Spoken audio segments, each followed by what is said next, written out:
స్వామి రాత్రి లేదు పగలు లేదు, ఇంత జనమా, ఇంతమంది తడి బట్టలతో నీకు అంగ ప్రదక్షిణాలా, ఇంతమంది తలనీలాలు ఇచ్చేసి నీ దగ్గరికి వచ్చి దర్శనమా, ఇంతమంది ముడుపులు తీసుకొచ్చి హుండీల్లో వేసేస్తున్నారా, ఎప్పుడు వింటున్నావయ్యా ఈ కష్టాలన్నీ?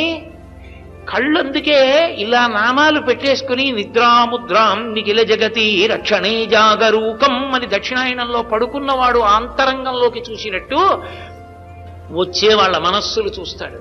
వ్యాసుడు అందుకే ఓ మాట అన్నాడు, వెంకటాచలమునందు మాత్రమే జరిగే అద్భుతం ఏమిటో తెలుసా అండి? శిశువు నుండి వృద్ధుడి వరకు, స్త్రీ పురుష పండిత పామర కుల మత వర్ణ వివక్ష లేకుండా ఆనంద నిలయంలోకి మీరు ఇలా వెళ్ళి చూడగానే ఒక పెద్ద రాశీభూతమైన విద్యుత్ ఎలా లాగేస్తుందో అలా ఆయన మీ మనసు లాగుతాడు.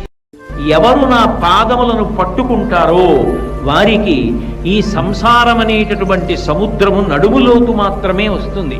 వాళ్ళు ఈ సంసారమన్న సముద్రంలో మునిగిపోయి మళ్లీ పుట్టి మళ్లీ చచ్చి జనన మరణ చక్రమనందు అదే పనిగా తిరగవలసినటువంటి అగత్యము నుండి విడుదల పొందుతారని చెప్పడానికి వామహస్తంబు కటిభాగమున నుంచి చూపరులకు సంకేతించుచుండ